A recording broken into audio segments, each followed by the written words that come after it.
जीव विज्ञान के एक्शन पाई वीडियो लेक्चर में आज हम वहन प्रक्रम के बारे में या फिर जैव प्रक्रम के वहन के बारे में पढ़ने वाले हैं। वहन की जो क्रिया है वो क्या होती है, कैसी होती है, उसके बारे में देखते हैं।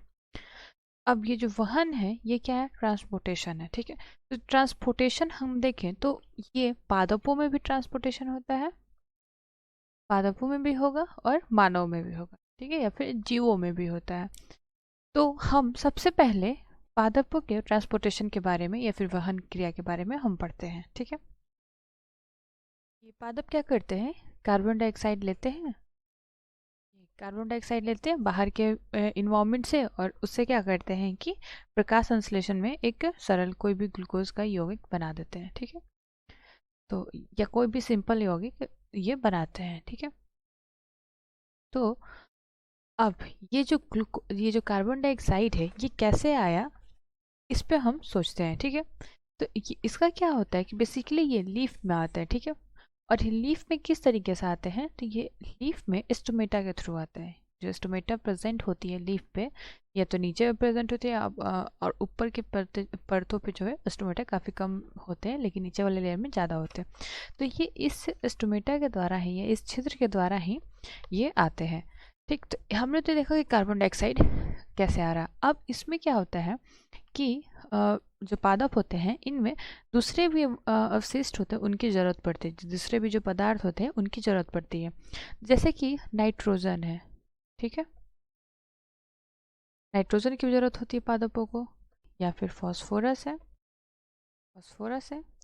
या फिर कोई दूसरे खनिज लवण या फिर कोई मिनरल्स हैं जो कि प्लांट्स में ज़रूरत है। तो अब ये कहाँ से मिलते हैं? तो ये तो हमारे इन्वायरमेंट में, मतलब कि ये एटमॉस्फेयर है उसमें नहीं उपस्थित होते हैं। ये कहाँ होते हैं? मिट्टी में होता है। ठीक है, तो हम जानते हैं कि मिट्टी में क्या होता है, प्लांट का या फिर पौधों का कौन सा हिस्सा होता है? तो जड़ होता है। तो इस जड़ के द्वारा ही इनका क्या होता है? वहन होता है या फिर ट्रांसपोर्टेशन होता है। ठीक, अब हम देखेंगे कि अब ये जो, ठीक है, ये सब जो ये वो चीज़ें हैं जो इनमें ज़रूरत पड़ती है। तो अब क्या होता है, कुछ प्लांट जो होते हैं कैसे होते हैं? छोटे होते हैं। ठीक है, सॉरी, कुछ प्लांट कैसे होते हैं? बहुत काफ़ी छोटे छोटे होंगे, और कुछ प्लांट कैसे होंगे? काफ़ी लंबे होते हैं। ठीक है, कुछ पादप जो होते हैं काफ़ी लंबे होते हैं। अब इन छोटे प्लांट्स में तो क्या है, ये पानी या जो भी चीज, जो भी पदार्थ, जिस पदार्थ की भी जरूरत है पहुंच जाती है। लेकिन इन लंबे प्लांट्स में कैसे पहुंचेगा, या फिर इन लंबे पादपों में कैसे पहुंचेगा? तो शॉर्ट ड्यूरेशन के लिए या फिर छोटी दूरी के लिए तो कौन सा क्रिया होता है? तो विसरण की विधि होती है, उसी के द्वारा ये जल या फिर कार्बन डाइऑक्साइड या फिर जो भी ये नाइट्रोजन, फास्फोरस, इन सब चीज़ का हो जाता है। ठीक है, और हाँ, वहन जो होता है वो जल का भी वहन होता है। ठीक है, जल कहाँ होता है? हमारे सॉइल में प्रेजेंट होता है, और ये रूट के द्वारा ही, जड़ के द्वारा ही प्लांट के दूसरे हिस्सों में जाते हैं। तो छोटी दूरी के लिए कौन सी क्रिया है? विसरण की दूरी है। ठीक है, विसरण की क्रिया है, इसके द्वारा हो जाता है, डिफ्यूजन के द्वारा हो जाएगा। लेकिन अगर हम लंबी दूरी की बात करें तो लंबी दूरी में क्या होता है कि स्पेशल एक ट्रांसपोर्टेशन सिस्टम होता है लंबी दूरी की वहन के लिए। ठीक, तो इस वहन तंत्र प्रणाली के लिए हम देखेंगे किन किन चीज़ों की ज़रूरत है। इसके लिए ये जो ट्रांसपोर्टेशन सिस्टम है या ये जो वहन तंत्र है, इसके लिए क्या क्या होते हैं? तो इसके लिए अगर हम देखेंगे तो इसमें क्या होता है, दो पाथवे होता है। ठीक है, जो पहला पाथवे है इसमें क्या होगा कि दो पाथवे होते हैं, दो रास्ते होते हैं। एक जो पहला जो रास्ता है वो है जाइलम का। हम जानते हैं कि जो वैस्कुलर टिश्यू जो होता है, हमारे जो संवहन ऊतक जो होते हैं, जो पहला क्या था? जाइलम था, और दूसरा क्या था? फ्लोएम था। ठीक है, फ्लोएम था। तो अब ये दोनों के द्वारा ही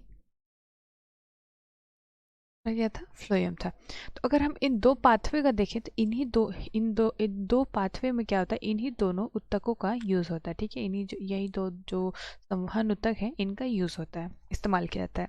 तो अगर हम पहले पाथवे की बात करें, ये है जल का परिवहन। ठीक है, मतलब जल किस तरीके से लिया जाता है पादपों में। तो अगर हम जल के परिवहन की बात करेंगे तो ये किसके द्वारा द्वारा होगा? ये होगा जाइलम के द्वारा। अब क्या है, जल को अगर हम देखें, ये कोई प्लांट है, ठीक है, छोटा सा प्लांट है। अब इसमें यहाँ पे ये रूट्स है, अगर यहाँ पे क्या बोले हम कि जल उपस्थित है, क्या है, जल है, ठीक है। तो अब ये जो जल है ये रूट अवशोषित करेगा और इसको ऊपर प्लांट्स में भेजेगा।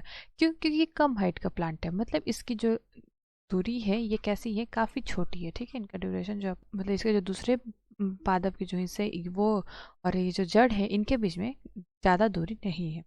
लेकिन अगर हम बात करें, अगर कोई बड़ा प्लांट है तो क्या इसमें ये डिफ्यूजन मतलब नॉर्मल डिफ्यूजन के द्वारा ये पहुंच जाएंगे? तो नहीं। क्या होता है कि नहीं हो पाएंगे, ये नहीं पहुंच पाएंगे, ठीक है। तो अब इस जल के परिवहन में क्या होता है कि एक तो क्रिया होता है कि रूट प्रेशर का, मतलब कि जो रूट जो है क्या करेगा, वाटर को लेगा और ऊपर की भेजते रहेगा, ठीक है। लेकिन अब जो लंबे दूरी के लिए, लंबे दूरी में अगर जल को भेजना है तो लंबे दूरी के लिए क्या होता है, ट्रांसपिरेशन की क्रिया होती है। ट्रांसपिरेशन होता है, नहीं तो वाष्पोत्सर्जन होता है। क्या होता है? वाष्पोत्सर्जन, ठीक है। अब हम इसमें देखेंगे तो इसमें क्या होता है, ये जो छोटे दूरी में क्या होता है कि इसमें जो वाहिनियां हैं या जो वाहिनिकाएं हैं, ये जो होती हैं ये एक दूसरे के ऊपर अरेंज होती हैं, एक दूसरे के ऊपर सजाई रहती है, ठीक है। तो अब जो जल है ये क्या करता है, एक वाहिनी से दूसरी वाहिनी में और दूसरी वाहिनिकाओं से अगले वाहिनिकाओं में। तो इस तरीके से ये जो जल है क्या करते हैं, एक दूसरे पे धक्का डालते जाते हैं और प्लांट के सबसे ऊपरी सतह पर पहुंचा देते हैं, ठीक है। लेकिन अब ये अगर हम बात करें लंबे बड़े प्लांट्स की, तो इसमें क्या गुरुत्वाकर्षण बल भी लगेगा, ठीक है। कुछ बल जिस गति से ऊपर जा रहा है उस गति से नीचे भी आएगा। तो एक जगह जाके क्या होगा कि उतना बल नहीं लग पाएगा जितना कि उस प्लांट पार्ट में जल को जाने के लिए चाहिए, ठीक है। तो अब इसमें क्या होता है, ये ट्रांसपिरेशन होता है या फिर वाष्पोत्सर्जन होता है। क्या होता है, अगर हम मान लें यहाँ पे लीफ है, ठीक है, और इसमें क्या है कि पूरा जल भरा हुआ है, ठीक। तो अब जल भरा हुआ है तो ये क्या होगा कि ये उसके गर्मी की वजह से या फिर वाष्पोत्सर्जित होकर के क्या होंगे, जल क्या करेंगे, बाहर निकल, ठीक है। तो जब ये जल बाहर निकल रहे हैं, ठीक है, ये वाष्प बन जा रहे हैं, ठीक है। तो अब यहाँ पे क्या हो रहा है, जगह खाली हो जा रहा है, क्या हो जा रहा है यहाँ पे। अब जब ये यहाँ के जल जो है वाष्पित हो जा रहे हैं, मतलब कि वाष्पोत्सर्जन क्रिया में, ये ट्रांसपिरेशन क्रिया में बाहर निकल जा रहे हैं, तो क्या होगा कि ये जगह खाली पड़ जाएगा, ठीक है। और यहाँ पे जो वाहिनियाँ और जो वाहिकाएं जो हैं और वाहिनिकाएं जो हैं यहाँ पे जो कार्य कर रही हैं, उनमें क्या होगा, जगह खाली पड़ने लगेगा। क्यों? क्योंकि वो तो जल्दी जल्दी ऊपर चढ़ते जाएंगे जल, तो इसमें क्या होगा, जल भरा रहेगा। लेकिन यहाँ पे जगह खाली हो गया तो ये क्या करेंगे, कोशिश करेंगे कि इस खाली जगह को भर दी जाए, ठीक है। तो इस तरीके से क्या होता है कि इनमें ये एक पुल, मतलब कि एक खिंचाव महसूस होता है, ठीक है। एक इनको खिंचाव जैसा लगता है और जो खिंचाव होता है वो कहलाता है ट्रांसपिरेशन पुल। क्या बोलते हैं उस खिंचाव को, वाष्पोत्सर्जित खिंचाव या फिर ट्रांसपिरेशन पुल, ठीक है। तो इस ट्रांसपिरेशन पुल के कारण ही क्या होता है कि जो जल है वो बड़े से बड़े प्लांट के ऊपरी हिस्से में पहुंचाए जा सकते हैं, ठीक है। बड़े से बड़े पादपों के ऊपरी हिस्सों तक ये जल पहुंचाए जा सकते हैं, ठीक है। किस विधि के द्वारा, तो ट्रांसपिरेशन पुल के द्वारा। और ये जो जल की गति के लिए मैंने बताया है कि जो ये कौन से वाष्पोत्सर्जन कर्षण, मतलब कि ट्रांसपिरेशन पुल बोल रहे हैं या फिर वाष्पोत्सर्जन कर्षण जो है ये ज़्यादा बलशाली हो जाता है, ठीक है। और इसी की वजह से क्या होता है, मुख्य प्रेरक बल की तरह कार्य करता है और जो जल को है प्लांट के ऊपरी हिस्से तक पहुंचा देता है, ठीक है। अब क्या होता है कि अब इसमें जिस तरीके से यहाँ पे क्या है कि ये जल प्रेजेंट है, जल उपस्थित है, तो इनमें क्या होता है कि खनिज लवण की भी जरूरत होती है ना। तो ये भी अगर जो खनिज लवण इन सॉइल में यानी मिट्टी में उपस्थित है वो भी इसी विधि के द्वारा क्या करते हैं, प्लांट के दूसरे हिस्सों में पहुंचाए जाते हैं। तो कैसे, अब मैंने बताया है कि क्या होता है कि इनमें जो मॉलिक्यूल जो होते हैं वो इस्तेमाल होते जाएंगे, ठीक है। तो इस्तेमाल होने के बाद क्या होगा, वहाँ पे जगह खाली हो जाएगा, जिसकी वजह से क्या होगा, यहाँ पे सक्शन उत्पन्न होगा, मतलब कि एक चूषण बल द्वारा चूषण जैसा मतलब सक्शन जैसा एक प्रेशर उत्पन्न होगा। और इसी के कारण क्या होगा कि जो अगले वाहिनिकाएँ हैं इनमें अगर जो उपस्थित है वो अगले अगले में धक्का दे दी जाएंगी, ठीक है, अगले में खींच ली जाएंगी। इस तरीके से ऊपर कितने भी बड़े पेड़ हो वहाँ तक पहुँचा सकते हैं। अब जो दूसरा जो है हमारा वो है भोजन का स्थानांतरण। तो अब इस स्थानांतरण में हम देखें या फिर इस ट्रांसलोकेशन में देखें तो अब भोजन का जो स्थानांतरण होता है, भोजन जो है ट्रांसलोकेट करते हैं एक जगह से दूसरी जगह, ये किसके द्वारा करेंगे, तो ये करेंगे फ्लोएम की वजह से, फ्लोएम के मदद से ये एक जगह से दूसरी जगह स्थानांतरित होते हैं। हम जानते हैं कि ये क्या है, हमारा ट्री है, और इस ट्री में क्या होता है कि लीफ या फिर पत्ती उपस्थित रहता है। अब इस पत्ती में हम जानते हैं कि प्रकाश संश्लेषण के द्वारा किसका निर्माण होता है, तो भोजन का निर्माण होता है इनका।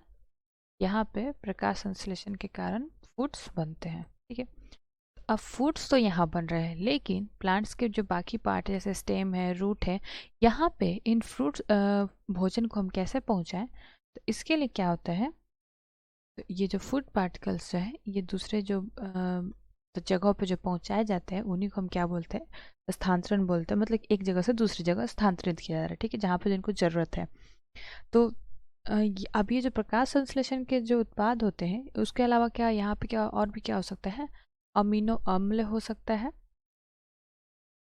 उसको भी हम एक जगह से दूसरी जगह स्थानांतरित करते हैं,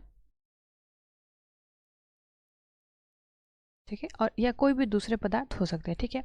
अब ये जो पदार्थ होते हैं बेसिकली कहाँ पाए जाते हैं, ये क्या करते हैं विशेष रूप से जड़, कहाँ पे, जहाँ पे जड़ का जो भंडारण होता है यहाँ पे होता है, और वहाँ से ये जैसे कि जड़ में क्या होता है, इनका भंडारण हुआ रहता है, ठीक है, ये ट्रांसलोकेट होकर यहाँ पे होते हैं, और यहाँ से इनको जहाँ पे भी न्यू ग्रो मतलब कि जहाँ पे फल बन रहे हैं या फिर जहाँ पे बीज बन रहा है, फल के अंदर हम जानते हैं कि बीज होता है, तो जहाँ बीज बन रहे हैं और यहाँ पे जहाँ पे भी वृद्धि हो रहा है, मतलब कि कोई स्टेम बढ़ रहा है या फिर कोई कुछ भी वृद्धि जहाँ पे भी हो रहा है जिस भी प्लांट पार्ट में, तो वहाँ पे ये पहुँचाए जाते हैं, ये फूड पार्टिकल्स जो हैं।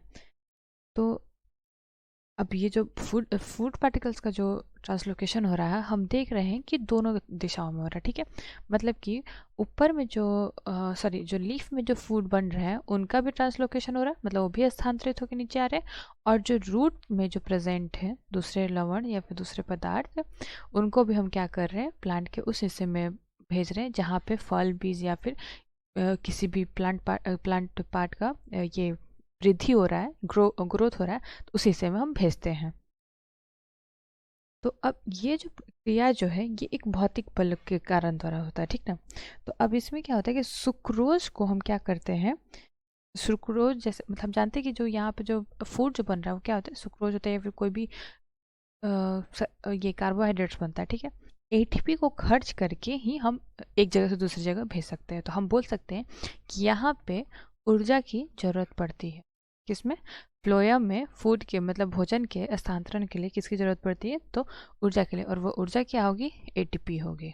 और ये जो क्रिया जो है, ये जो स्थानांतरण की जो क्रिया है, ऐसा नहीं है कि जैसा कि जल का परिवहन हमेशा चलता रहता है, ठीक है, मतलब ट्रांसपोर्टेशन होता जा रहा है और जल ऊपर चढ़ते जा रहा है, ठीक है, ये इसमें ऐसा नहीं होते।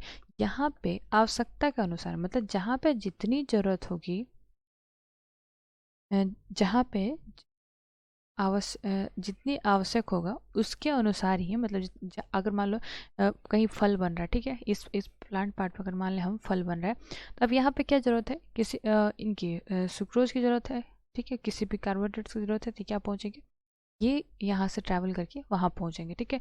और इनको स्थानांतरित कराने के लिए क्या यूज़ होगा, तो यहाँ पे ऊर्जा इस्तेमाल किया जाएगा, और वो क्या होगा, एटीपी होगा।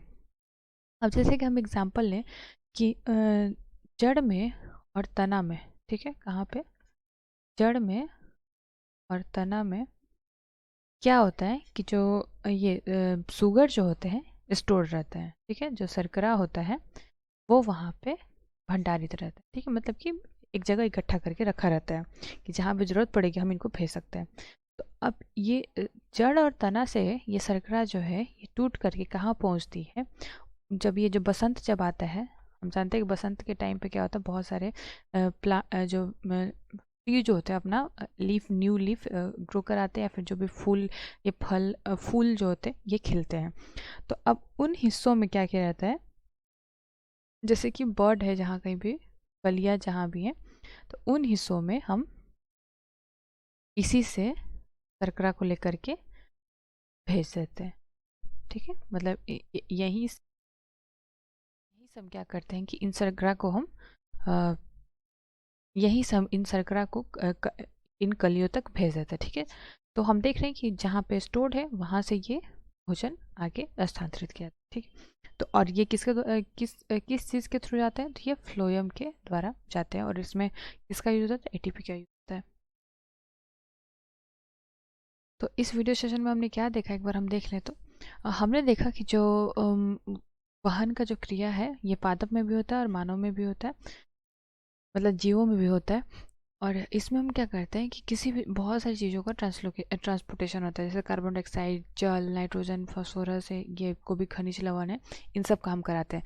छोटी दूरी के लिए क्या होता है कि विसरण की क्रिया होती है, और जो दूसरी लंबी दूरी होती है वहाँ पे वहन तंत्र प्रणाली उपस्थित रहता है। तो अब हमने देखा था कि इसमें 2 पाथवे होता है। जो पहला पाथवे होता है वो जल का परिवहन करता है। जल का परिवहन जो है वो किसके द्वारा होता है, तो जाइलम के द्वारा होता है। ठीक है, हम जानते हैं कि जल कहाँ उपस्थित होते हैं, तो नीचे मतलब मिट्टी में उपस्थित होते हैं। यहाँ से क्या होता है कि जो वाहिनिकाएं और जो वाहिनियाँ हैं वो एक दूसरे से एक अरेंज होती है एक दूसरे के ऊपर। तो छोटी दूरी तक ये जल पहुँचाने के लिए तो सही है, ठीक है, इनके द्वारा हम जल पहुँचा सकते हैं। लेकिन लंबे जो प्लांट होते हैं, जो काफ़ी बड़े प्लांट होते हैं, उनके लिए ये नहीं हो सकता है। ठीक, इस दाब के द्वारा हम नहीं, ये धक्का दे करके हम इनको नहीं पहुँचा सकते। तो इनके लिए क्या होता है, वाष्पोत्सर्जन होता है बड़े पेड़ों के लिए। इसमें क्या होता है कि पत्ती में जो वाटर जो फिल होता है, जो जल भरा होता है, वो एटमॉस्फेयर में निकलते रहते हैं।